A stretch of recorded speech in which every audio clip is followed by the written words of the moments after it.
Hello, welcome. Going to take a look at the original Game Boy and a few of its accessories. Now, this first released July 31st, 1989, so it is the 30th anniversary of the North American release. I know most people, including the press, talked about it and celebrated it back on the 30th anniversary of the Japanese release, which would have been April 21st, and that is the first release, of course, but I typically stick to the North American dates. So that's why I'm doing this video this week. And it originally cost about $90, $89.95 or $89.99.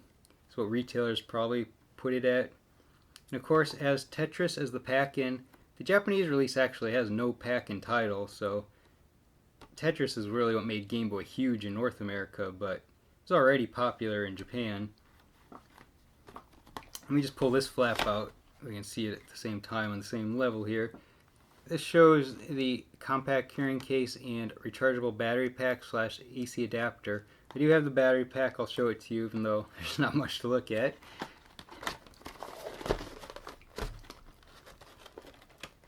That's the flap we slipped it. There's the other flap. So along with Tetris, this had 4 launch titles. 3 of them can be seen right here: Super Mario Land, Baseball, and Tennis. I have 3 launch titles. I don't have Tennis. Alleyway was the other one. And as you can see, Mario is front and center. Of course, he's in Super Mario Land. This was originally going to be the pack-in title, but Bulletproof Software convinced Nintendo to switch it to Tetris because Tetris has broader appeal. So it was a good move. Baseball, Mario's a pitcher. Luigi's also a pitcher in this game on the opposite team. And that's Mario sitting in this little capsule spaceship. It is essentially like Breakout. You just move him side to side and bounce a ball. You also see him in the screenshot here, the tennis screenshot. So he's overseeing the tennis game. He's the ref or umpire. I'm not sure what they're called in tennis. I'm not really a tennis expert, but that's Mario sitting there. And of course, just the overview of what you get, which I'm going to show you here. Now I have a lot of stuff in here. I don't know if, I'm pretty sure this is what came with it, but it's possible I dropped a couple of these in that didn't belong here, but I'm not sure. I mean, there's 3 Nintendo Power advertisements. It's possible they just give you extras. One to keep getting it in through your head. Hey, subscribe to this. And maybe to give one to your friend or so they'll subscribe as well. I'm not sure. It's possible these came out of games, but I don't think I would have stuck them in here if they had. In any case, you got Nintendo Power ads, Nintendo's own magazine. I do have all of these documents scanned. They'll be on the blog. I'll leave a link to that in the video description. I've scanned the manuals to this and the accessories as well, if you want to read them. And here's an ad for another magazine. It's not Nintendo's though. This is Game Player's magazine for Nintendo games. It's a strategy guide type magazine. I don't know if Game Player's really ever got a lot of attention. Maybe it did, but today people, they talk about the magazines from that time period, typically mention Electronic Gaming Monthly and Game Pro the most. I don't really hear people mention Game Players all that much. So this is just the warranty registration. I guess I never filled it out. And another Nintendo Power ad. This one's much bigger, tells you a lot more about the magazine.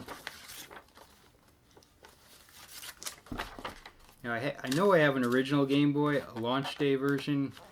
I mean, I know I got it in '89, but also because of the screws.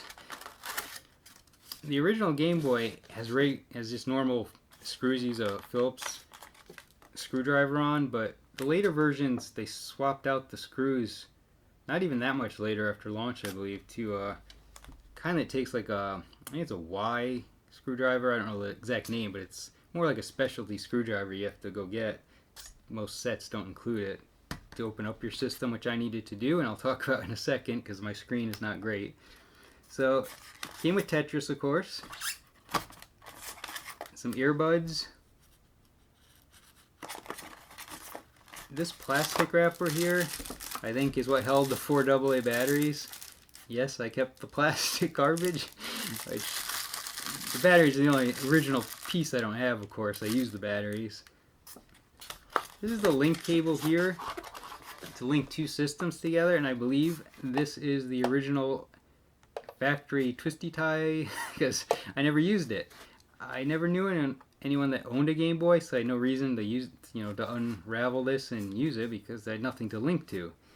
So the link cable, as the name indicates, links two Game Boys together for multiplayer. So this little bit pops off, and the cable just goes in there. There was a game, maybe even a couple games that use 4-player. You need to get a special adapter. An F1 racing game came with that. So you could link up to 4 Game Boys for some games, but I don't think it's very many. And then just a notice of how to insert the cartridge and to make sure you adjust the contrast if you can't see anything on the screen. The system manual and the Tetris manual.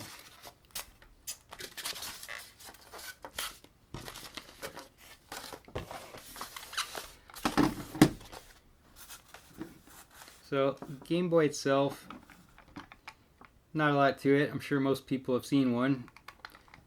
A and B button, start select button, and a D-pad, and the headphones plug in on the bottom. The contrast dial is here. This is where the rechargeable battery pack will plug in. Now they did make a printer that I never used, so I don't know exactly if there are any extra ports. Possibly it used this. The volume switch here, and it takes 4 AA batteries,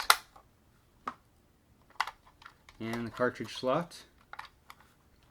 So let me show you a game and why my screen stinks. I'm going to use Metroid II here as an example because I have the complete package.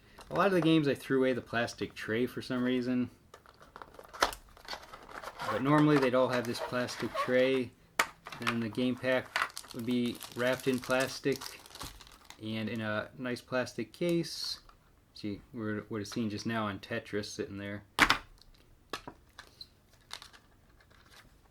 This game also has a really nice manual. I don't know why I threw away these plastic things, because that's the only way to hold the shape of the box. Otherwise, like Mario here is getting crushed a bit because I threw away the plastic. It's possible, though, at one point when I was younger, I just flattened them all out and kept the games separate. That's probably why I threw away the plastic trays, which I regret now. Yeah, this game, possibly the best manual on a Game Boy game. It has some color in it, and it's pretty long with a lot of detail. Not all the manuals are very good. Most really aren't. Well, they cover the basics, but that's all most Game Boy games need because they're not too detailed. This game obviously is also available on 3DS, like a updated version. Now, Metroid's pretty well known. This is the only Metroid, or old Metroid game I've played. I did try a little bit of one of the 3D ones. But yeah, most of my Nintendo experiences are on Game Boy.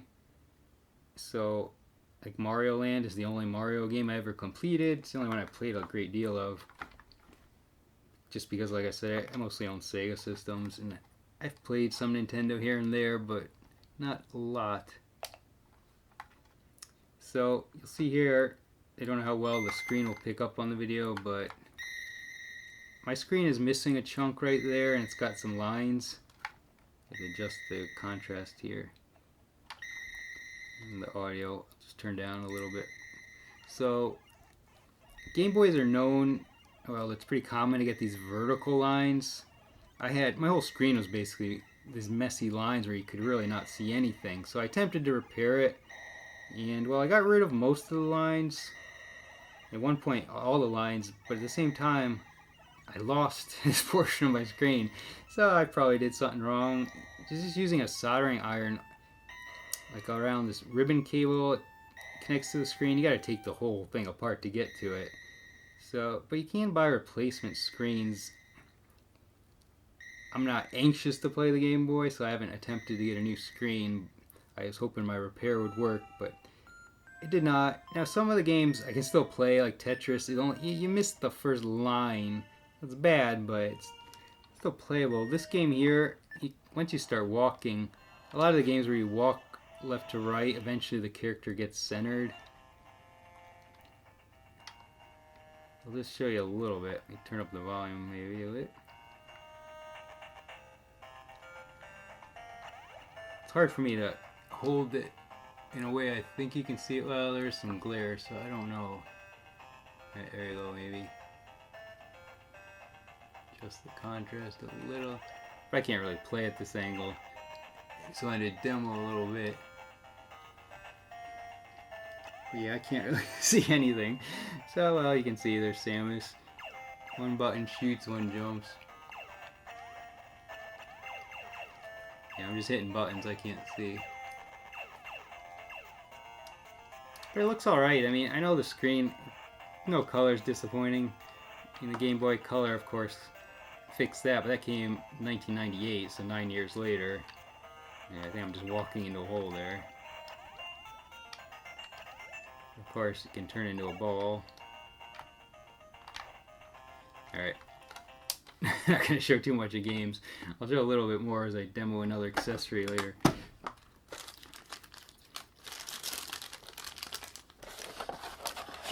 Move this out of the way. So, here's the rechargeable battery pack / AC adapter. So, what that means, you can use it as a battery pack or plug it into an outlet and play that way, so you wouldn't have to use the batteries or discharge the battery pack.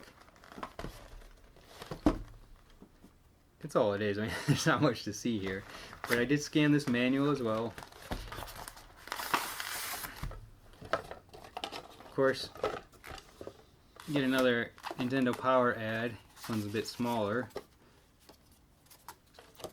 It's just a warning that attaches to the little string here on the cable, you know, just like a shock warning, don't get it wet. And the manual. This manual does have a page here at the back that shows what it costs to replace some of this stuff, you know, including anything that came with the system, the headphones, or the earbuds, $8.50, the battery cover $1, connector cover, I think for the link cable, 50 cents, power cord, $8.50, wait, no, that's the video link cable, sorry, I'm not reading it right. The power cord's $5, the video link cable replacement's $8.50. You buy a plastic game pack case, $1, a Game Boy manual, $2. I guess that's the system manual, and then a game pack manual, $1.25. Those are probably just the Nintendo manuals, though. Yeah, it says it can't supply the manuals for licensed games. So you could have ordered replacements if you lost anything. Not too much. So all that's here, of course, the AC adapter cable and the battery pack itself. Now the battery pack, a lot of the text here did rub off. It's not very clear, obviously. It says Nintendo Game Boy. You can see my system itself, very clean. Nothing is rubbed off at all. I did play it a fair amount, but it stayed in great shape, aside from the screen kind of disintegrating on me a bit. This has some styrofoam stuff just melted to it. Kind of sticks to it. That's all there is to it, is you plug it into the wall to charge it, and at the same time you can plug it into the system here to power it on without using batteries. It does have a belt clip. It's got some weight to it. It's not too bad. Not like the Game Gear. Game Gear one's like twice as heavy and big. But still makes it a little less portable. Now, the reason mine's in great shape is when I took it anywhere, I use this. Let me just slide some of this out of the way. This is a hard case from Nuby. And, well, it doesn't hold a lot. It gets the job done better than just carrying it without any case. I mean, Nintendo made its own case, as did many other companies. Price for this is, I got it from Babbage's, which if you don't remember, it was just another mall store like Electronics Boutique. it costs $12.95 is the list price. Babbage's price $11.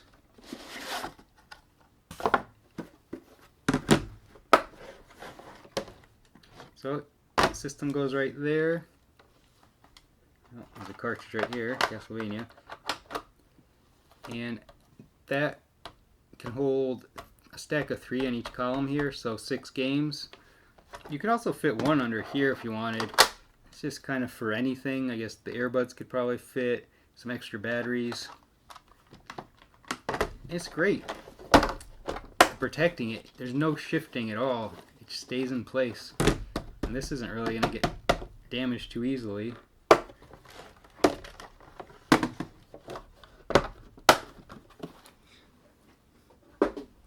Alright, before I'm going to show you the last accessory, I'm going to show a couple things. Here's an Electronics Boutique I just mentioned. Here's a catalog. I just want to show you some of the pricing. Yeah, almost knocked over my water. So this was 1991 though, so a little bit later. Here's the F1 race game that has the 4-player adapter. That is only $29.99, and the Game Boy is still $87.99, so almost full price still 2 years later. This I believe this is the 91 Christmas catalog. It doesn't have any years on it, but just based on the games that are in here, 91 seems most likely. And just, like I said, prices are usually 20 to 30.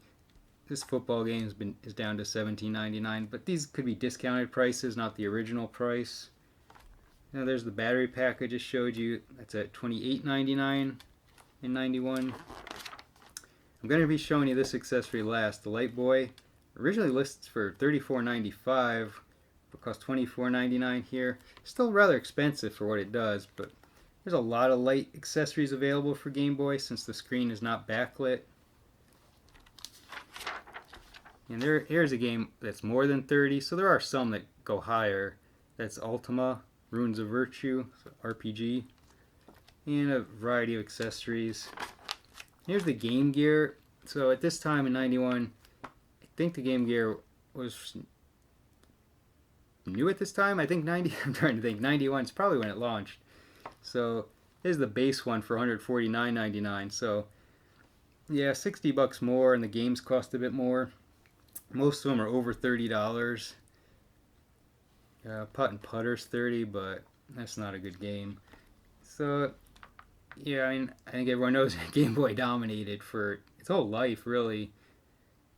A lot of systems came and went, like Game Gear, Lynx, Turbo Express, but that was more of a portable TurboGrafx, just like Sega Nomad was a portable Genesis. But there were others too. Neo Geo Pocket came out in the 90s, I believe, or maybe much later, in the Wonder Swan in Japan. So there were a lot of handhelds that were out there, but Game Boy just owned pretty much the whole market. There's a Neo Geo. What did this cost? $649.99. $200 cartridges. I have a bunch of these old catalogs, mostly from the early 90s. Alright, before I get to the Light Boy, let me just run through a few of the games I have, or all the games I have, really quick. Get all this stuff out of the way. Of course, I mentioned these Nintendo games. And I'm going to play a little Mario Land with the accessory I'm going to show. See, I can fit like 6 in frame at a time. I only own it like a little over, I don't know, 20 something, 22, 23. So, I think this game's bad. I don't really remember it too well. At the very least, I think it's hard. I haven't played any of these in a really long time. Jeopardy, that's Jeopardy, of course. Golf, of course, starring Mario. I have a lot of sports games. This is like a one-on-one game with All-Stars from the NBA. This is a Nintendo game, generic shooter, Solar Striker. Final Fantasy Legend. I'd call this my first Final Fantasy game, but it's not technically a Final Fantasy game. It's a marketing thing where they changed the Japanese title, which was, again, I don't know if I pronounced this right, Makai Tushi Saga. So the Saga series, this is the first one, but it's just a marketing thing. They wanted, Final Fantasy on NES was well known, I guess, so they just changed the title to make it look like a Final Fantasy game, but it's technically not. Of course, you know I have Castlevania since I just used that cartridge as an example. I'm gonna briefly play that at the end as well. Not too many games here. Terrible game, don't play this. This might be the worst game I have. It's just really hard to play on the Game Boy, this football game. It's from Konami. Spider-Man, Turtles, Bases Loaded, Castlevania Adventure, Motocross Maniacs. I think they're mostly decent games. This is a good game. I can't remember all these things too well. I like this game. It's the only game I'm missing the manual on because I let someone borrow it and they lost it. And the last set here.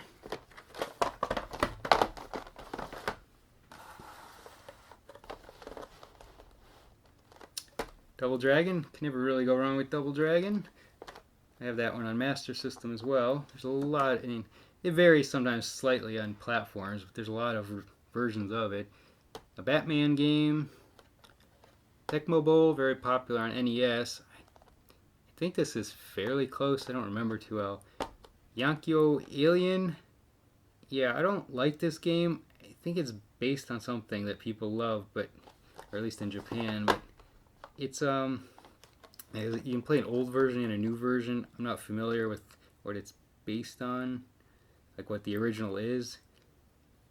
It says you enjoy a classic game, so I guess the original is a classic. Keeps its old depth and popular appeal. And then based on the concept of the original, it's the new version. It's just a fixed screen overhead view game where you run around digging holes for the aliens to fall in. I never really got into it. I like these two games. These are both from Activision. Malibu Beach Volleyball and Heavyweight Championship Boxing. Played a lot of the boxing game. Alright, last item, the Light Boy.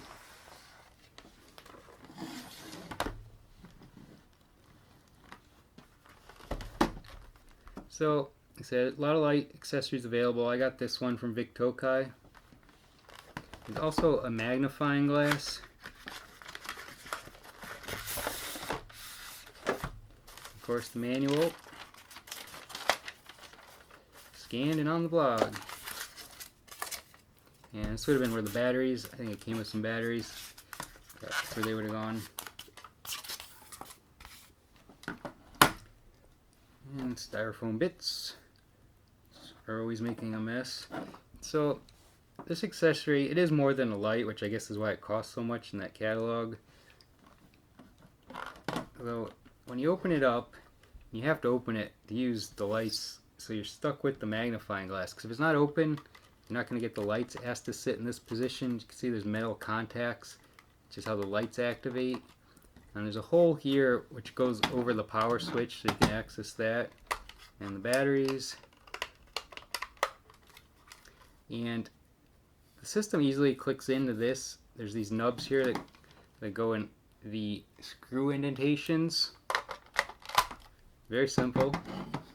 And then you can see it also acts kind of as a table ramp, I guess. It's angled. You don't have to pick it up to play it.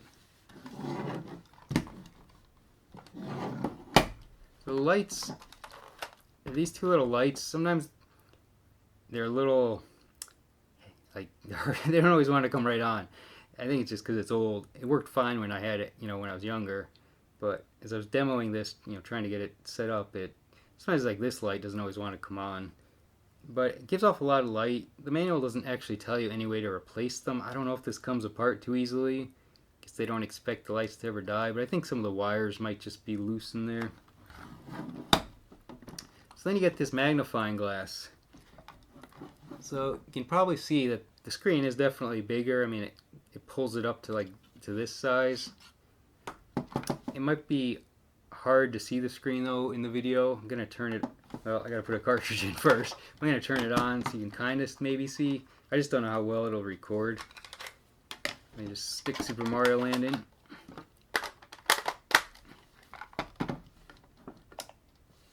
And alright, I think just one of the lights is on right now, so it's not as bright as it should be. Yeah, there goes the second one. I will do a demo in the dark as well before I end this video, so you can see the light a little better. So I put Super Mario Land in here. Again, I can't really play and angle it well for the camera, but yeah, I just ran into something. But it's like a typical Mario game. I actually finished this game, and now I can sort of see. I don't usually play a lot of platform games, but this was a launch title, and so I only had a handful of games at start, and I played this one a lot. You can't walk backwards, huh? I think I could have gone down that pipe. But you get the idea. It's a Mario game. You go down this one? Nope. So, I don't know. I'll try to angle it. Maybe see a little better. But I used it a lot. The only thing is the magnifying glass. Yeah, it can give you a headache after a while. But if you want to play in the dark, you need a light accessory. So let me just show you this in the dark before I end the video. So there you go. It's really bright, like I said. You can easily see. It's hard for me to see on my angle, but it does its job. Let me just turn it on. I did stick a different game in. It's going to be Castlevania Adventure. Yeah, there's the Konami logo. Some good music here. Then, once you walk in the screen, like I said, you can't see anything on the side, but like most of these games, they're side-scrolling. A character does come into the middle. There's one button that jumps and one that does the whip. And I hope this is pretty well visible on the video. I could try to move it up here and see if it'll focus. I still don't really know how well it's focusing though. Because the thing is that it's going to focus on the magnifying glass probably, whereas the screen is a little over an inch below, probably an inch and a half below the glass, magnifying glass. But there you go. So, end the video here. Thanks for watching.